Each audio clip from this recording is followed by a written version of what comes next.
Hello everyone, আজকের ক্লাসের শুরুতেই আমরা একটা উদাহরণের কথা বলবো। আমি এখানে বলেছি যে Arnab is a student. Arnab কি? অর্ণব একজন শিক্ষার্থী। তারপরে আমি বলেছি Arnab goes to school. Arnab কোথায় যায়? অর্ণব যায় স্কুলে। এবং থার্ডলি বলেছি Arnab loves to meet new people. Arnab কি করে?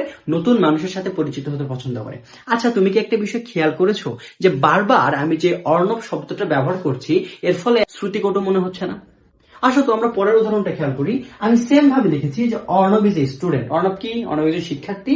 হি গোস টু স্কুল। আমরা এখানে অর্ণবের পরিবর্তে কি ব্যবহার করেছি? হি ব্যবহার করেছি। এবং আবার বলেছি যে he loves to meet new people. সে কি করতে পছন্দ করে? সে নতুন মানুষের সাথে পরিচিত হতে পছন্দ করে। আগের যে বারবার অর্ণব অর্ণব অর্ণব শব্দটার পরিবর্তে আমরা হি ব্যবহার করলাম, এবারে কি আগের থেকে অনেক বেশি শ্রুতিমধুর মনে হয়েছে না? এটাই হচ্ছে প্রোনাউনের কাজ। তো চলো দেরি না করে আজকে প্রোনাউনের বিস্তারিত ক্লাসটি শুরু করা যাক।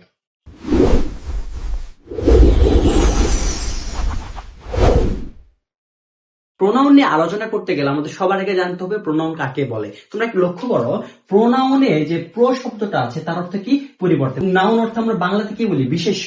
অর্থাৎ আমরা কি বলতে পারি? নাউনের পরিবর্তে যা ব্যবহার করা হয় তাকে কি বলা হয়? Mainly pronoun. অর্থাৎ তুমি যেখানে যেখানে নাউন দেখবে তার পরিবর্তে আমি যদি কোনো শব্দ ব্যবহার করি তাহলে তাকে কি বলতে পারবো? আমি প্রোনাউন। তোমরা ভিডিওর শুরুতে হয়তো উদাহরণে সেটাই লক্ষ্য করেছো। উদাহরণগুলো কি হতে পারে?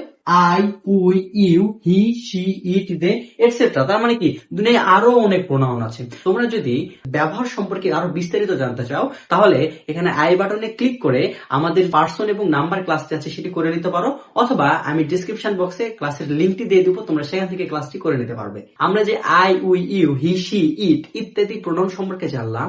এই প্রোনাউন গুলিকে মূলত 8 ভাগে ভাগ করা যায়। ভাগগুলোকে কি? 1 নম্বর ভাগ আমরা বলতে পারি পার্সোনাল প্রোনাউন, 2 নম্বর ভাগ হচ্ছে ডেমনস্ট্রেটিভ, 3 নম্বর ভাগ হচ্ছে রিলেটিভ প্রোনাউন, 4 নম্বর ভাগ হচ্ছে ইন্টারোগেটিভ, 5 নম্বর ভাগ হচ্ছে ইনডিফিনিট, 6 নম্বর হচ্ছে ডিস্ট্রিবিউটিভ, 7 নম্বর হচ্ছে রিফ্লেক্সিভ এবং 8 নম্বর কি? Reciprocal pronoun. আমরা এবার প্রত্যেকটা প্রোনাউন নিয়ে একটু বিস্তারিত আলোচনা করব।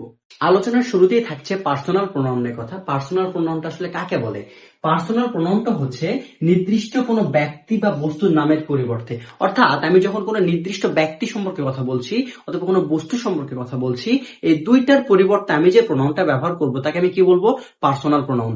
যেমন I, we, you, he, she, they বা ইট। আমি আমার পরিবর্তে আই ব্যবহার করি, আমি আমাদের পরিবর্তে কি ব্যবহার করি? উই ব্যবহার করি। তোমরা যদি পার্সন সম্পর্কে আরো বিস্তারিত জানতে চাও তাহলে আমাদের এই আই বাটনে ক্লিক করে নাম্বার এবং পার্সনের যে ক্লাসটি আছে সেটি করে নিতে পারো। আবার ডেমনস্ট্রেটিভ প্রোনাউন কাকে বলে? কাছের বা দূরের কোনো কিছুকে নির্দেশ করতে। অর্থাৎ কোনো বস্তু কাছে আছে অথবা কোনো কিছু দূরে আছে, এই দূরেকে যখন আমরা নির্দেশ করতে যাব সেক্ষেত্রে আমরা কি ব্যবহার করব? Demonstrative pronoun. উদাহরণ হচ্ছে একটা দিস, একটা হচ্ছে দ্যাট, একটা হচ্ছে দিস, একটা হচ্ছে দোজ। সিঙ্গুলার হইলে কি ব্যবহার করব? আমি দিস ব্যবহার করব। প্লুরাল হয় সেক্ষেত্রে ব্যবহার করব দিস। এবং সিঙ্গুলার হইলে আমি ব্যবহার করব দ্যাট, এবং প্লুরাল হইলে ব্যবহার করব কি? আমি দোজ। তোমরা যদি সিঙ্গুলার এবং প্লুরাল নিয়েও কোনো কনফিউশন থাকে তাহলে আমাদের যে নাম্বার এবং পার্সনের ক্লাসটি আছে সেটি করে নিলে আমি নিশ্চিত গ্যারান্টি করছি তোমার কখনো আর এটা নিয়ে প্রবলেম হবে না। 3 নম্বর প্রোনাউনটি হচ্ছে রিলেটিভ প্রোনাউন। আচ্ছা, রিলেটিভ বলতে আমরা কি বুঝি? রিলেটিভ বলতে আমরা সাধারণত আমাদের কোনো আত্মীয় স্বজনকে বোঝাই। ঠিক এইভাবেই প্রোনাউনেও রিলেটিভ প্রোনাউনটা ব্যবহার করা হয়। দুটি বাক্যকে যুক্ত করে এবং পূর্বের যে নাউন তার সাথে কি তৈরি করে? সম্পর্ক তৈরি করে। সম্পর্কটা স্থাপনের মাধ্যমে পূর্বের নাউনের সাথে অন্যান্য দুটো বাক্যকে কি করে? এটা যুক্ত করে। উদাহরণগুলো কি? উদাহরণ হচ্ছে হু, হুম, হুইচ, হুজ আর কি? দ্যাট। এবং তারপরে যে রিলেটিভ প্রোনাউনের সাথে কানেক্টেড একটা বিষয় সেটা হচ্ছে ইন্টারোগেটিভ প্রোনাউন। ইন্টারোগেটিভ প্রোনাউন কি হিসেবে ব্যবহার করা হয়? প্রশ্ন জিজ্ঞাসা করতে ব্যবহার করা হয়। এবং এটা কোথায় বসে? এটি সাধারণত বসে বাক্যের শুরুতে। উদাহরণগুলো কি কি? উদাহরণ হচ্ছে হু, হুম, হুইচ, হুজ আর হোয়াট। তোমরা যদি লক্ষ্য করো এই দুইটার উদাহরণই সবই সেম। আলাদা কোথায়? আমরা রিলেটিভ প্রোনাউনে দ্যাট ব্যবহার করি এবং ইন্টারোগেটিভ প্রোনাউনে কি ব্যবহার করি? What. What is indefinite pronoun. অনির্দিষ্ট কোনো ব্যক্তি বা বস্তুকে আমরা যখন ইন্ডিকেট করতে যাব তখন সেই ক্ষেত্রে আমরা কি ব্যবহার করব? Indefinite pronoun. উদাহরণগুলো কি? Somebody, many, all, none. আচ্ছা খেয়াল করো তো, আমি যদি বলি সামবডি হেল্প মি, আমি এখানে নির্দিষ্ট কাউকে না ডেকে আমি অনির্দিষ্ট ভাবে যে কারো সাহায্য চেয়েছি। ঠিক সেম ভাবে ম্যানি, অল, নান এগুলো দ্বারা মূলত অনির্দিষ্ট কাউকে বোঝায়। সেকেন্ডলি হচ্ছে ডিস্ট্রিবিউটিভ। ডিস্ট্রিবিউটিভ প্রোনাউনটা কি? সেটা হচ্ছে এক জাতীয় একাধিক ব্যক্তি বা বস্তুর মধ্যে প্রত্যেককে আলাদা করবে। অর্থাৎ এক জাতীয় কোনো বস্তু একসাথে থাকবে কিন্তু সেটা কি হবে? প্রত্যেকে আলাদা আলাদা। উদাহরণটা কি? উদাহরণ হচ্ছে ইচ, আইদার আর নেইদার। এরপর হচ্ছে রিফ্লেক্সিভ প্রোনাউন। রিফ্লেক্সিভ প্রোনাউনের অনেকগুলো সংজ্ঞা আছে, কিন্তু তার মধ্যে মনে রাখার মধ্যে সহজ সংজ্ঞাটা হচ্ছে যেসব শব্দের শেষে আমরা সেলফ বা সেলফস যুক্ত কোনো অংশ দেখব সেটাকে কি বলবো আমরা, রিফ্লেক্সিভ। যেমন কি মাই সেলফ, যেমন কি হিমসেলফ, যেমন কি দেম সেলফ। তোমরা লক্ষ্য করো এখানে প্রত্যেকটা শব্দের শেষে সেলফ বা সেলফ শব্দটি যুক্ত আছে। এই পর্যায়ে আমাদের সর্বশেষ প্রোনাউনটি হচ্ছে রেসিপ্রোকাল প্রোনাউন। রেসিপ্রোকাল প্রোনাউনটা কি? রেসিপ্রোকাল প্রোনাউনটা হচ্ছে দুইজন বা অনেকের মধ্যে যখন আমরা কোনো পারস্পরিক সম্পর্ক বোঝাবো তখন আমরা সেক্ষেত্রে কি ব্যবহার করব, রেসিপ্রোকাল প্রোনাউন। উদাহরণটা কি? উদাহরণ হচ্ছে একটা ইচ আদার আর একটা হচ্ছে ওয়ান আনাদার। যখন আমরা দুইজনের মধ্যে বোঝাবো তখন আমরা কি ব্যবহার করবো, ইচ আদার। যখন আমরা অনেকের মধ্যে বোঝাবো তখন কি ব্যবহার করবো, ওয়ান আনাদার।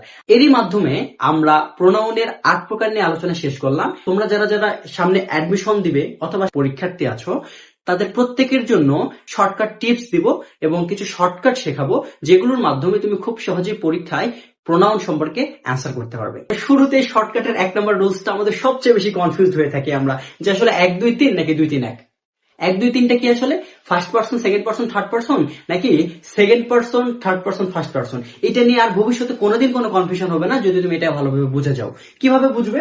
যদি কোনো ভালো কাজ হয় অথবা পজিটিভ কোনো কাজ অথবা অ্যাফার্মেটিভ কোনো সেন্টেন্স, এমন ক্ষেত্রে আমরা কি ব্যবহার করি সাধারণত 2 3 1, অর্থাৎ আগে second person, then third person, then first person. যেমন কি you he and I play football. আমরা সবাই মিলে কি খেলছি, ফুটবল খেলছি। এবং যখন আমরা কোনো দোষ বা অপরাধ স্বীকার করব তখন কি ব্যবহার করব, 1 2 3। I, you and he. কি বলছি আমরা? আই ব্যবহার করব, ইউ ব্যবহার করে, হি ব্যবহার করব, তারপরে কি আর গিলটি। শর্টকাট নাম্বার 2টা কি একটু খুব মনোযোগ দিয়ে বুঝবে। দেখো, যদি this, that, is, either, many ইত্যাদি থাকে এবং এরপরে যদি তুমি কি দেখো ভার্ব, তাহলে সেটাকে তুমি কি বলতে পারো, প্রোনাউন। এবং যদি এই শব্দগুলোর পরে নাউন থাকে তাহলে আমরা সেটাকে কি বলবো, অ্যাডজেক্টিভ। উদাহরণটা খেয়াল করো, দিস ইজ মাই বুক। এখানে দিস এর পরে আমাদের কি ভার্ব আছে না, তাহলে আমরা দিসকে কি বলতে পারি, দিসকে বলতে পারি আমরা প্রোনাউন। এবং এখানে খেয়াল করো, দিস বুক ইজ মাইন, এখানে যে দিস আছে, দিসের পরে কি আমাদের বুক শব্দটা নাউন আছে না, তাহলে দিসটাকে আমরা কি বলতে পারি, দিসটাকে আমরা বলতে পারি অ্যাডজেক্টিভ। 3 নম্বর শর্টকাটটা একটু ভালো করে লক্ষ্য করবে।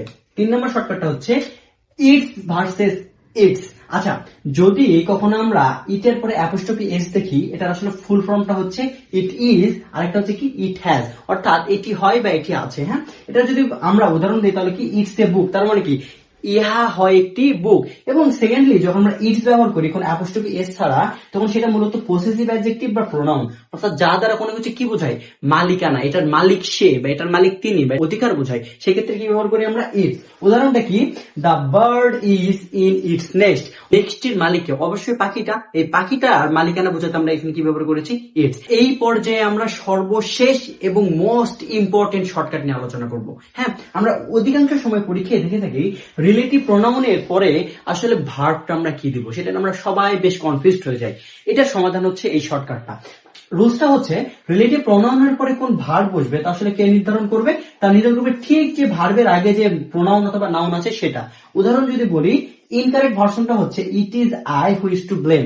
আমরা অধিকাংশ সময় এটা বারবার বলতে বলতে বলতে বলতে আমাদের কাছে মনে হয় এটা আসলে কারেক্ট, কিন্তু এটা আসলে কারেক্ট না। কারেক্ট ফর্মটা কি? কারেক্ট ফর্মটা হচ্ছে ইট is I who am to blame. তোমরা লক্ষ্য করো এখানে আমি অ্যাম ব্যবহার করেছি, এই যে হু এর আগে আমার যে প্রোনাউন আছে, এখানে যদি হি থাকতো তো আমরা ব্যবহার করতাম ইজ, এখানে যদি ইউ থাকতো তাহলে আমরা কি ব্যবহার করতাম, আর। এটা আসলে প্রেজেন্ট টেন্সে পাস্ট টেন্স অনুযায়ী আমরা ওয়াজ বা ওয়ার ব্যবহার করতাম। এই পর্যায়ে আমরা বিগত বছরে আসা প্রোনাউন থেকে কিছু সলভ করব। এই যে তোমরা যে প্রশ্নটা দেখছো, প্রশ্নটা এসেছে রাজশাহী বিশ্ববিদ্যালয় অ্যাডমিশনে।